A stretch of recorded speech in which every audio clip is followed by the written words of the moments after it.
China has been carrying out regular missions with drones that could be used in the Taiwan Strait conflict. That's according to a report from Reuters. Flight data shows the drones often fly from China's southern Hainan province, heading east toward the Philippines and then south along Vietnam's coast. During the missions, China reportedly sends false signals that make the drones appear to be other aircraft. Analysts say these operations are part of Beijing's push to improve its electronic warfare and deception tactics in the event of a Chinese invasion of Taiwan. To find out how China's moves could affect the military surveillance capabilities of neighboring countries, our reporter Alan Liu spoke with Bryce Barros, an associate fellow at GlobeSec. What do you think prompted China to conduct regular drone flights over South China Sea at this moment? To what extent are they linked to the tensions in the Taiwan Straits?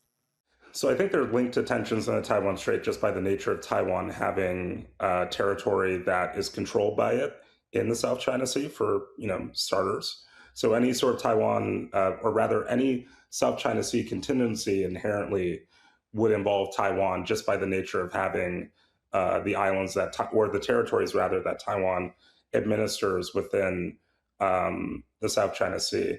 I think what might have prompted the desire to want to do more of these drone flights is the understanding that, and this came out obviously in the Reuters report earlier today, the desire for the PLA to, and also just China to do more probing and see where they can sort of push the boundaries between blurring the line between a regular flight or sortie and something that would potentially come before an actual armed conflict or blockade or quarantine of Taiwan or some of the islands in the South China Sea that don't necessarily involve Taiwan as well. By sending false transponder signals, how might this affect other countries' monitoring systems? And what kind of confusion could it create? So that's a big problem, obviously, when it comes to monitoring China's so-called blue water militia. But it's also an issue, too, because it'll allow China to sort of create a lot more confusion related to where some of those deployments or, amassing of different, civilian and military ships or whatnot might be. So you're starting to see the same thing in the same sense with like aerial platforms as well. I think what is important to keep an eye out for related to that is what are ways that not just Taiwan, but also countries like Japan and the Philippines, which obviously have close maritime and air identification zones that overlap or are close to Taiwan, to be able to monitor some of these drones as well.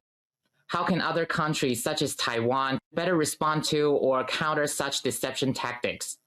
Taiwan having its own sort of like ISR platforms that are also drones to monitor for other drones that might be in the vicinity is also really important as well. And even though it's obviously very difficult to spot a drone or some of the other aerial platforms that China is using to spoof around Taiwan, it's important to make sure that you're using every asset that's available to be able to do that. And that's why it's really important to invest in platforms that are larger or medium-sized UAVs that have intelligence, surveillance, and reconnaissance capabilities to be able to have better maritime domain awareness and also aerial domain awareness around the island as well.